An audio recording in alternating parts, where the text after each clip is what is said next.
Hello everyone, welcome back to my channel Learning Hub.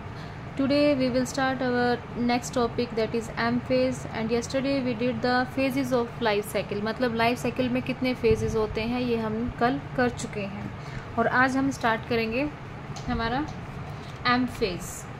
Okay, let's take a revision of the phases. Yesterday हमने एक cycle draw किया था. Okay.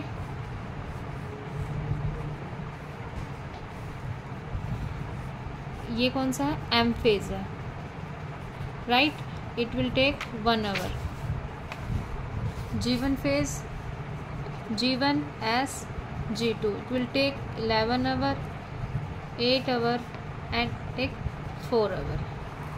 And this whole comprises G1 S and G2. it interphase, ये किसके अंदर आते हैं? हमारे इंटरफेज के अंदर आते हैं. ओके, यस्टरडे हमने इंटरफेज को रीड किया था. आज हम रीड करेंगे हमारा एम फेज, जो रियल डिवाइडिंग फेज होता है. Okay, dividing phase, M phase, right. This is the most dramatic period of the cell cycle involving a major reorganisation of virtually all components of the cell. Mean cell के अंदर जितने भी components होते हैं वो सारे के सारे क्या हो जाएंगे? रीऑर्गेनाइज हो जाते हैं. Since the number of chromosome in the parent and progeny cell is the same. जो पेरेंट के अंदर क्रोमोसोम है और जो डॉटर न्यूक्लियाई जो बनेंगी उनके अंदर भी जो नंबर ऑफ क्रोमोसोम है वो हमारा सेम रहता है. That's why it is known as the equational division.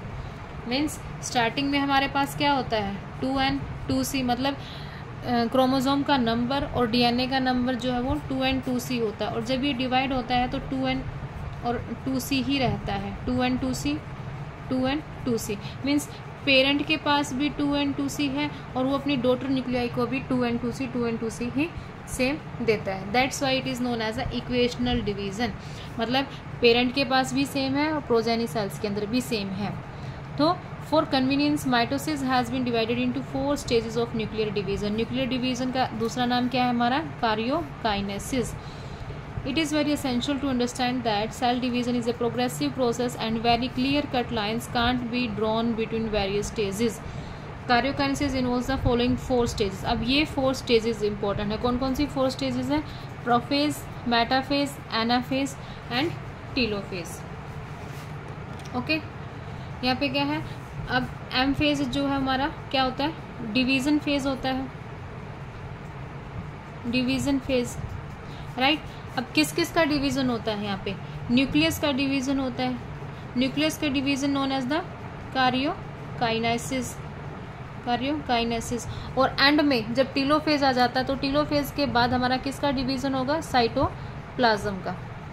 Cytoplasm के डिवीजन को हम क्या बोलते हैं? Cytokinesis, right. And division of karyokinesis के अंदर 4 फेजेस आते हैं हमारे: prophase, metaphase, anaphase and the telophase. Prophase, metaphase, anaphase, telophase, right. First we read the prophase.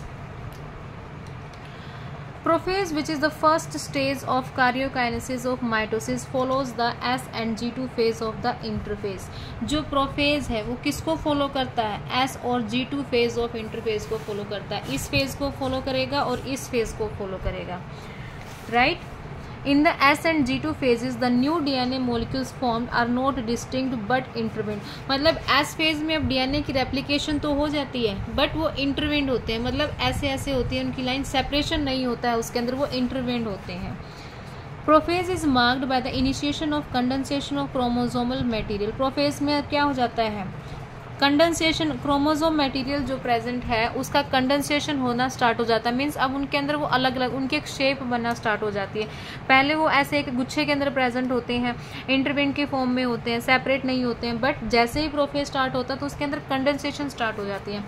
Chromosomal material becomes untangled during the process of chromatin condensation. The centrosome which had undergone duplication, जिस centrosome की S के अंदर duplication हुई थी, अब during the S phase of interphase now begins to move toward the opposite pole of the cell. अब वो क्या करता है? Opposite pole of the cell की तरफ मूव करना स्टार्ट कर देता है. The completion of the prophase can thus be marked by the following characteristics events. अब इसमें कौन कौन से इवेंट्स होते हैं? Chromosomal material condenses to form the compact mitotic chromosome. जो क्रोमोसोमल मटेरियल है वो कंडेंस हो जाता है और क्रोमोसोम बना देता है। Chromosomes are seen to be composed of 2 chromatids. Chromosome के अंदर हमें क्या दिखाई देता है? 2 क्रोमैटिड्स दिखाई देता है, जो सेंटर में किसके साथ अटैच होती हैं? सेंट्रोमियर के साथ। ये मैंने एक बार बना के भी दिखाया था आपको last cell the unit of life cycle के अंदर। ये हमारी क्या है? क्रोमैटिड्स है। What is this? Chromatids. Centre में ये क्या है? किसके साथ अटैच होती हैं? सेंट्रोमियर के साथ अटैच होती हैं। और यहाँ पे एक डिस्क शेप्ड स्ट्रक्चर प्रेजेंट होता है। डिस्क शेप्ड स्ट्रक्चर को हम क्या बोलते हैं? कार्योटाइप। सॉरी, कार्योटाइप नहीं, काइनेटोकोर। काइनेटोकोर। कार्योटाइप तो स्टडी होती है क्रोमोसोम की, सॉरी। काइनेटोकोर, जो डिस्क शेप्ड स्ट्रक्चर होता है उसको हम क्या बोलते हैं? काइनेटोकोर।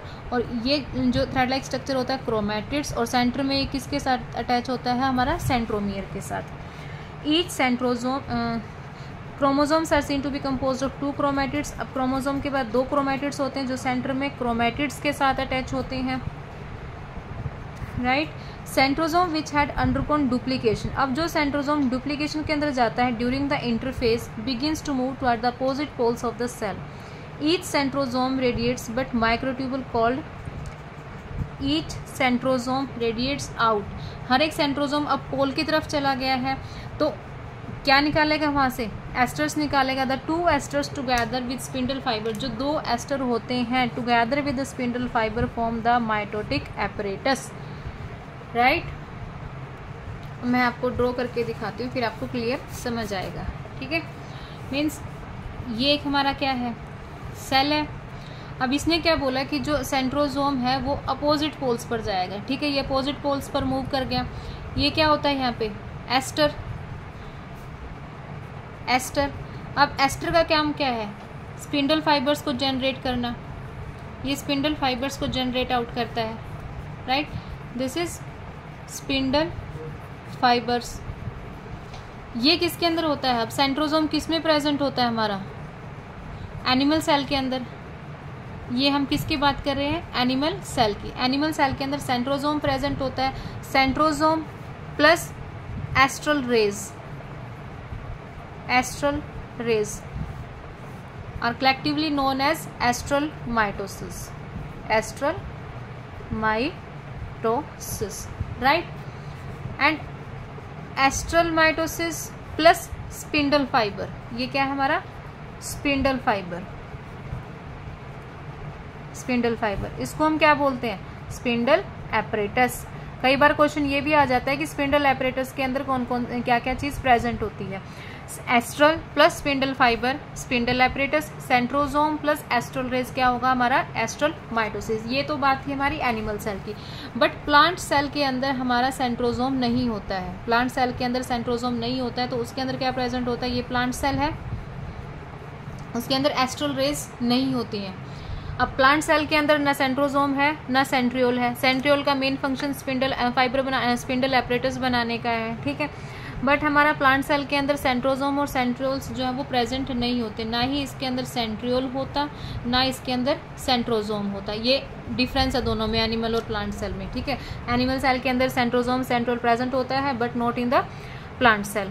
अब इसके अंदर क्या है? ये हमारा एम्प्टोर, माइटोकॉन्ड्रियल ऑर्गेनाइजिंग रीजन, जो कि हमारी स्पिंडल फाइबर्स बनाता है, राइट। ये क्या है? Mitochondrial organising region. ये यहाँ पे डिफरेंस आपको समझ आया कि क्या दोनों में डिफरेंस है, क्या सेंट्रोसोम होता है। सेंट्रोसोम का मेन फंक्शन होता है स्पिंडल फाइबर्स बनाना। सेंट्रियोल और सेंट्रोसोम का मेन फंक्शन क्या है हमारा? स्पिंडल फाइबर बनाना। बट प्लांट सेल के अंदर सेंट्रियोल और सेंट्रोसोम नहीं होती हैं, तो उनके अंदर क्या आता है? Mitochondrial organising reason.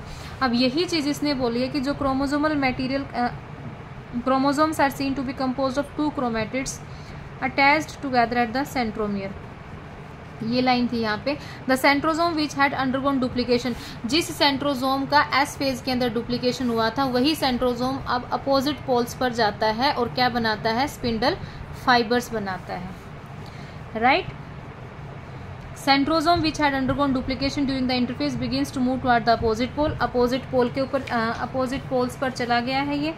Each centrosome radiates out microtubule called asters, हर एक सेंट्रोसोम जो है वो एस्टर्स निकालता है, एस्टर्स से हमारी microtubule called asters. These two asters together with spindle fibres form the mitotic apparatus.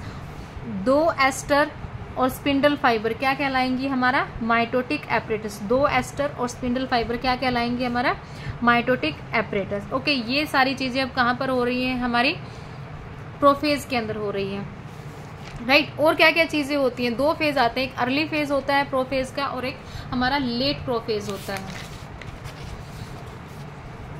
Prophase ये सबसे लॉन्ग फेज होता है, लॉन्गेस्ट फेज।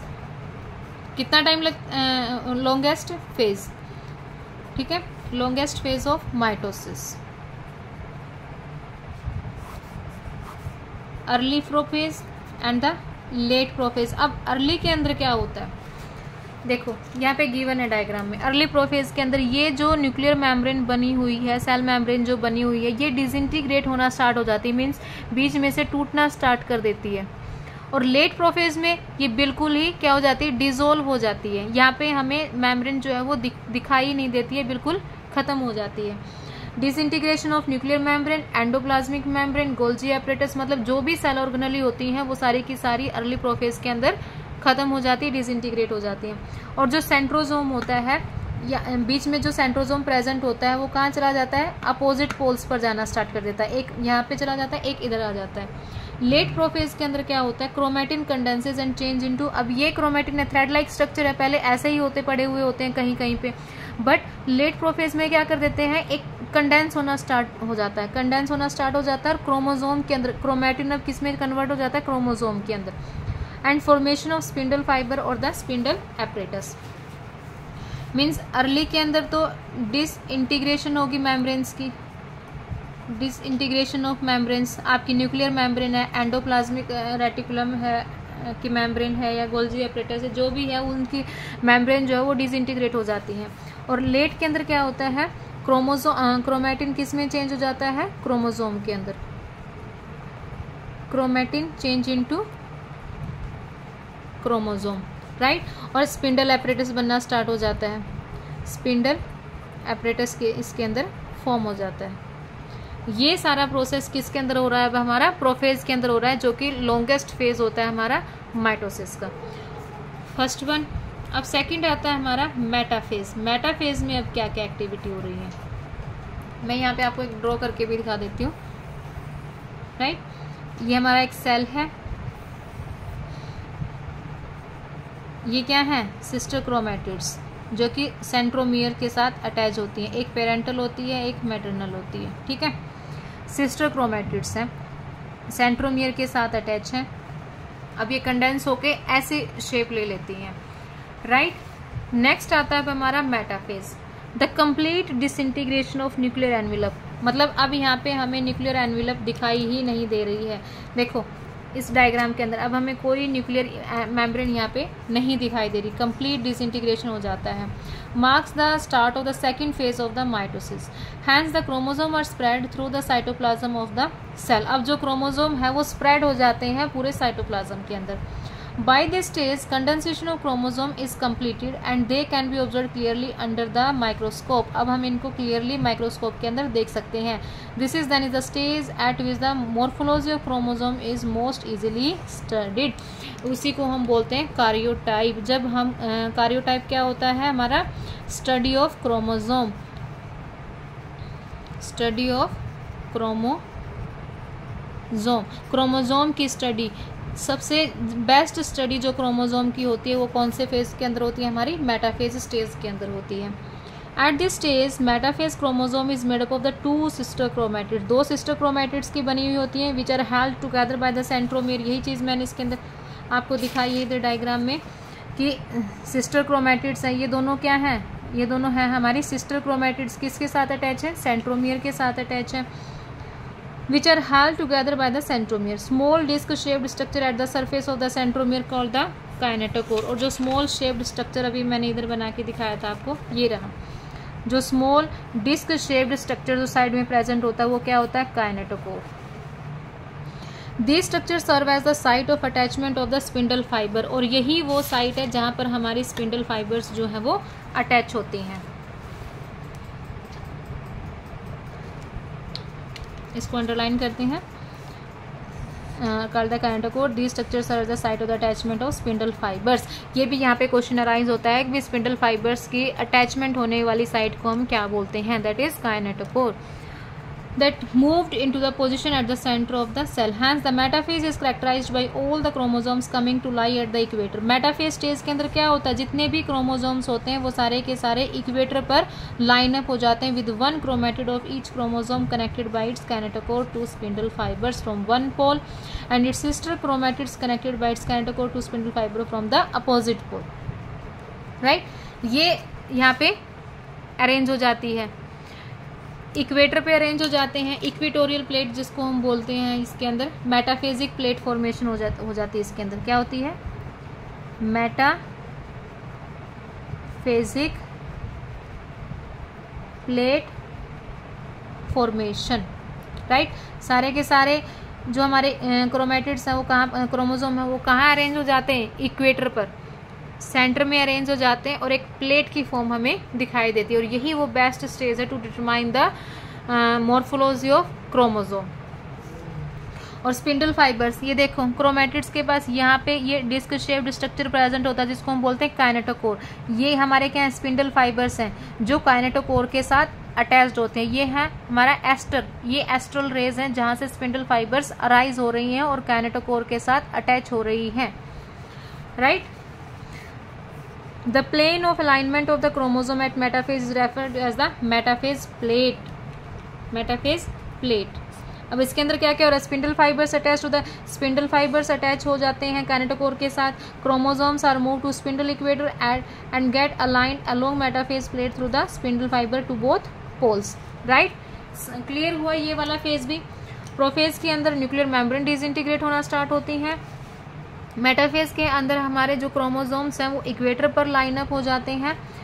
और इसके अंदर भी अब 2 and 2C ही था, 2 and 2C मतलब क्रोमोसोम का नंबर और डीएनए का नंबर सेम है। मेटाफेज के अंदर भी 2 and 2C ही होता है, क्रोमोसोम का नंबर भी सेम है और इसका डीएनए का भी। एनाफेज, नेक्स्ट स्टेज अब हमारी क्या आती है, एनाफेज।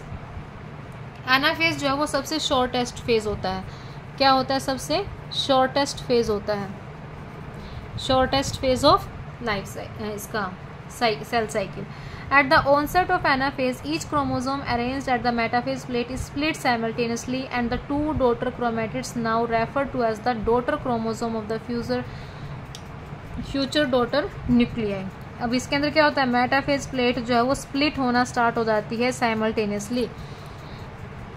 देखो अब यहाँ पे अटैच है, एक स्पिंडल फाइबर हमारा इस साइड अटैच है, एक स्पिंडल फाइबर हमारा इस साइड अटैच है। अब इसके अंदर क्या होता है, ऐसे सेपरेशन होता है, हाफ उधर चला जाता है, एक क्रोमेटिड ऊपर चला जाएगा, एक क्रोमेटिड इधर चला जाएगा, मतलब सिस्टर क्रोमेटिड्स का इसके अंदर सेपरेशन हो जाता है, हाफ ऊपर हाफ नीचे। and the 2 daughter chromatids are now referred to as the daughter chromosomes of the future daughter nuclei begins their migration towards the opposite pole। मतलब अब जो daughter nuclei हैं वो अपोजिट पोल्स पर माइग्रेट हो जाएंगी। As each chromosomes move away from the equatorial plate the centromere of each chromosome remains directed to, जो centromere है वो किसकी तरफ रहेगा, पोल की तरफ रहेगा। जो सेंट्रोमियर है वो किसकी तरफ रहेगा, पोल की तरफ। ये पोल है, ये पोल है, ये पोल है, सेंट्रोमियर पोल की तरफ रहेगा। और जो क्रोमेटिड्स की जो टेल है वो अंदर की तरफ रहेगी, सेंटर की तरफ रहेगी। And hence leading at the leading edge with the arms of the chromosome trailing behind. Thus anaphase stage is characterized by the, जो anaphase stage है किस के अंदर क्या क्या होता है, सेंट्रोमियर स्प्लिट हो जाता है एंड क्रोमेटिड्स सेपरेट हो जाते हैं। क्या होता है, सेंट्रोमियर स्प्लिट हो गया, क्रोमेटिड्स सेपरेट हो गए।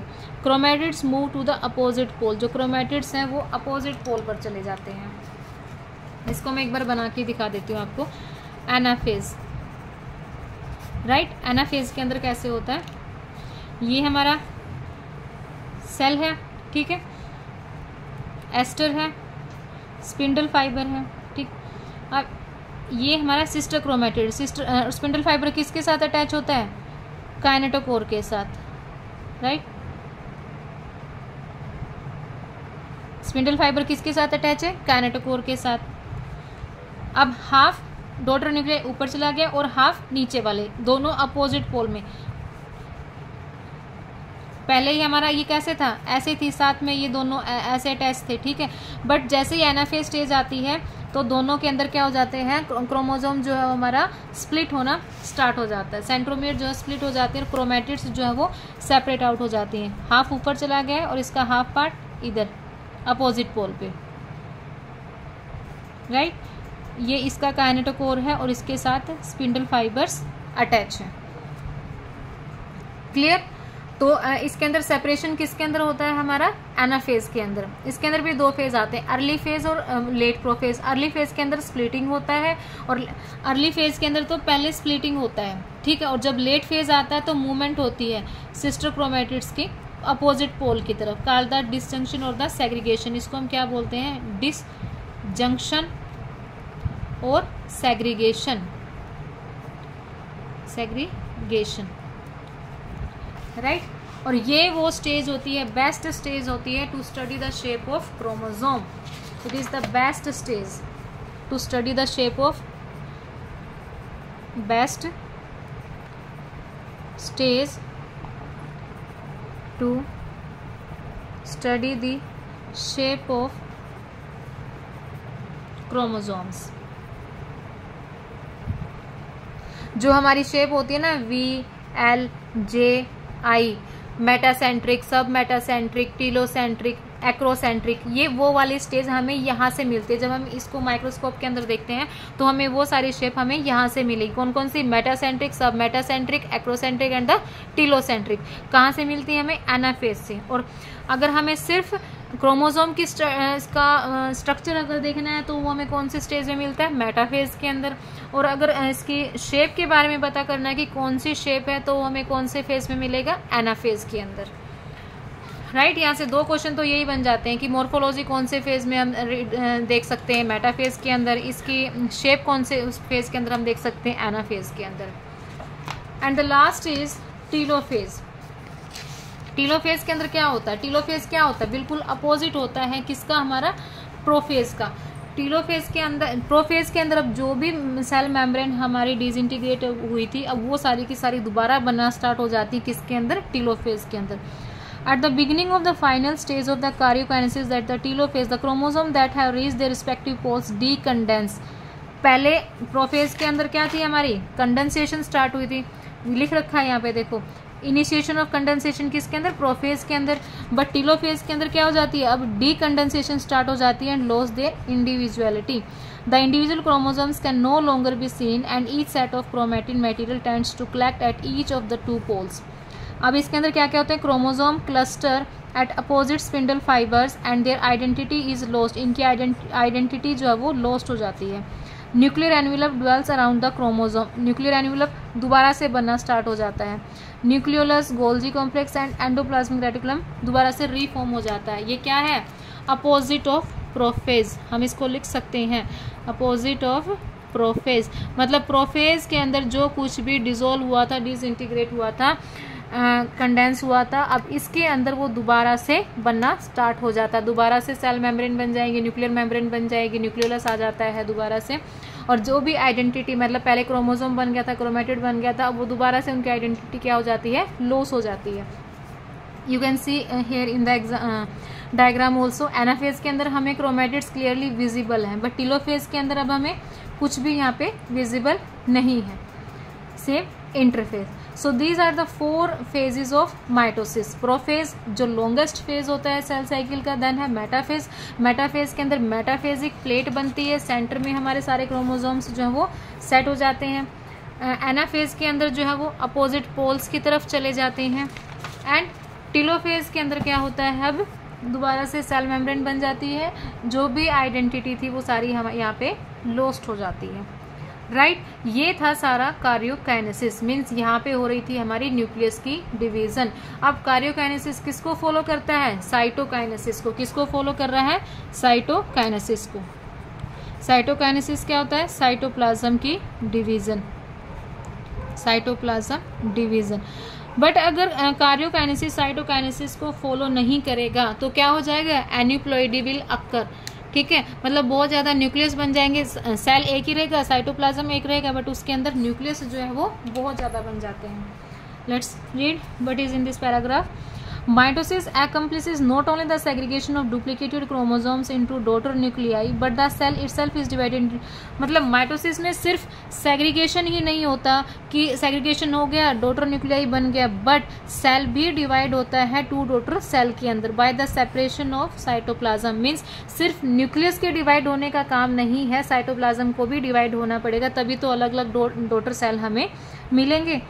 इन an animal cell this is achieved by the appearance of a furrow. Animal cell के अंदर अब इन दोनों में भी डिफरेंस आता है. Animal cell and plant cell, animal cell and plant cell दोनों में जो डिवीजन होती है हमारे सेल की वो अलग अलग होती है. ओके, ये एनिमल सेल है, ये हमारा प्लांट सेल है. एनिमल सेल के अंदर क्या होता है, एक फ्यूरो बनती है, सेल फ्यूरो. सेल जो है वो ऐसे डिवाइड होता है टुवर्ड्स सेंट्रीपिटल, इसको हम बोलते हैं सेंट्रीपिटल. सेंट्रीपिटल मतलब सेंटर की तरफ जाता है, टुवर्ड्स द सेंटर. सेंट्रीपिटल क्या है हमारा, टुवर्ड्स द सेंटर, सेंटर की तरफ जा रहा है, राइट. बट इसमें क्या है, प्लांट सेल के अंदर क्या होता है, अवे सेंट्रीफ्यूगल, ये बीच में से डिवाइड होना स्टार्ट होता है यहाँ से ऐसे, और अलग अलग सेपरेट हो जाता है. ये होता है सेंट्रीफ्यूगल, इसमें अवे आ जाता है. इसके अंदर क्या होता है, हमारा फ्रैगमोप्लास्ट वगैरह होते हैं, जिसमें जो गोल्जी कॉम्प्लेक्स है वो इसके अंदर हमारा हेल्प करता है. इसमें फ्रैगमोप्लास्ट बनता है, इसमें सेंटर में फ्रैगमोप्लास्ट. बाकी रीड करते हैं इसमें क्या क्या गिवन है. In an animal cell this is achieved by the appearance of a furrow in the plasma membrane. क्या बनता है इसके अंदर, फ्यूरो बनता है. इसको बोलते हैं ये जो स्ट्रक्चर होता है ना, इसको बोलते हैं cell furrow. The furrow gradually deepens and ultimately joins in the centre dividing the cell cytoplasm into two. जो फ्यूरो है ग्रेजुअली डीपन मतलब गहरी होती जाती है, and ultimately join in the centre dividing the cell cytoplasm into two. मतलब बाहर से स्टार्ट होती है, बाहर वाली लाइनिंग से स्टार्ट होती है और अंदर तक जाती है. दैट्स व्हाई इसको हम बोल रहे हैं टुवर्ड्स द सेंटर. और साइटोप्लाज्म को दो डॉटर के अंदर डिवाइड कर देती है. Plant cell however are enclosed by relatively inextensible cell wall, therefore they undergo cytokinesis by different mechanism. Plant के अंदर डिफरेंट मैकेनिज्म होते हैं. In plant cell wall formation starts in the centre. ये सेंटर से start होता है and grows outward to meet the existing lateral walls. ये बाहर से स्टार्ट हो रहा है, अंदर की तरफ आ रहा है, बट प्लांट में क्या है, अंदर से स्टार्ट होके बाहर की तरफ जा रहा है. The formation of the new cell wall begins with the formation of the simple precursor called the cell plate. इसके अंदर क्या बनता है, हमारा सेल प्लेट बनता है. क्या बन रहा है इसके अंदर, सेल प्लेट बन रहा है. और इसके अंदर क्या बन रहा था, सेल फ्यूरो बन रहा था. प्लांट सेल के अंदर हमारा सेल प्लेट बनता है. At the time of cytoplasmic division, organelles like mitochondria and plastids get distributed through the. जब भी साइटोप्लाज्म की डिवीजन होगी तो जो ऑर्गेनेलीज है, माइटोकॉन्ड्रिया है, प्लास्टिड है, वो डिस्ट्रीब्यूटेड हो जाती हैं between the two daughter cells. In some organisms karyokinesis is not followed by. मतलब कुछ ऑर्गेनिजम्स में, ये जो मैं स्टार्टिंग में आपको बता रही थी कि कुछ ऑर्गेनिजम्स में क्या होता है कि न्यूक्लियस की डिवीजन के बाद साइटोकाइनेसिस की डिवीजन नहीं होती है. मतलब न्यूक्लियस डिवाइड हो गया है बट साइटोप्लाज्म डिवाइड नहीं हो रहा है, जिसकी वजह से कौन सी कंडीशन यहाँ पे अराइज हो जाती है, multi nucleate condition arises leading to the formation of syncytium. For example liquid endosperm in coconut.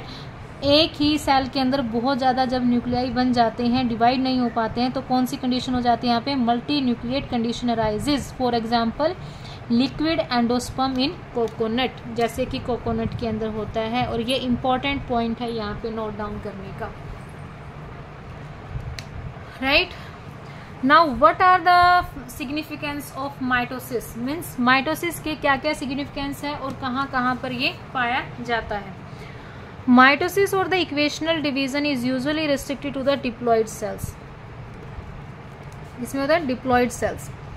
In some lower plants and in some social insects, haploid cell also divide by the mitosis. But कुछ social insects हैं, जो हनी भी है उसके अंदर जो mail haploid cell होता है वो भी माइटोसिस से डिवाइड होता है. It is very essential to understand the significance of this division in the life of organisms. यहाँ पे ऐसा कुछ नहीं है, leave it. Mitosis usually results in the production of diploid daughter cells with identical genetic complement. मतलब जैसा parent है वैसा ही हमें आइडेंटिकल आगे मिल जाता है प्रोजेनी उसकी. The growth of multicellular organisms is due to mitosis. जो multicellular organism की ग्रोथ है वो माइटोसिस की वजह से होती है, जिसकी वजह से न्यूक्लियस और साइटोप्लाज्म की जो रेशियो है वो भी हमें मिलती है. It therefore becomes essential for the cell to divide to restore the mitosis किस लिए जरूरी है? न्यूक्लियोसाइटोप्लाज्मिक रेशियो को रिस्टोर करने के लिए. A very significant contribution of mitosis cell repair. और किस में जरूरी है? सेल रिपेयर के अंदर जरूरी है. कौन कौन से सेल रिपेयर के अंदर? जो अपर लेयर होती है एपिडर्मिस की, cells of the lining of gut and the blood cells are being constantly replaced. और जब ये रिप्लेस्ड होती हैं तो इसके अंदर कौन हेल्प करता है? माइटोसिस हेल्प करता है. Mitosis division in the meristematic tissue, the apical and the lateral cambium results in a continuous growth of plants throughout their life. Right? These are the significance of mitosis जो diploid cells के अंदर हमें देखने को मिलती हैं. But कुछ examples हैं हैप्लोइड के अंदर भी हमें देखने को मिल जाती हैं. सेल रिपेयर के अंदर हमें देखने को मिलती है माइटोसिस. न्यूक्लियो और साइटोप्लाज्मिक रेशियो को मेंटेन करने के लिए माइटोसिस होती है. These are the significance of mitosis. Hope आज का लेक्चर आपको समझ आया होगा कि माइटोसिस के अंदर कौन कौन से फेज होते हैं और उन फेजेस में क्या क्या होता है. राइट, एक लाइन मैं इसमें लिखवा देती हूँ, ऐड करवा देती हूँ. ठीक है, यहाँ पे हमारा सेल था G1 फेज में. राइट, जब इसकी ग्रोथ हो जाती है, इंटरफेज आ जाता है, तो जो सेल बनता है एस फेज आता है और G2 फेज आता है.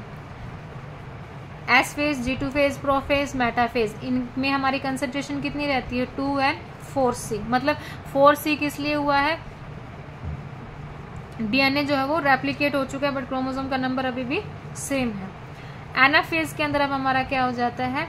एनाफेज के अंदर सेंट्रोमियर्स जो है वो अपोजिट, क्रोमैटिड्स जो है वो अपोजिट पोल पर चले जाते हैं. 4 and 4C की कंडीशन यहाँ पे अराइज होती है. बट अगेन जब टीलोफेज आता है, आ रहा है तो टीलोफेज में ये दोबारा से हाफ हो जाता है. 2 and 2C. दैट्स वाई जो माइटोसिस है वो हमारी क्या है? इक्वेशनल डिवीजन है, कि जो पेरेंट के पास है वही सेम उसकी प्रोजेनी है. इक्वल डिवाइड हो रहे हैं. Right, so thank you.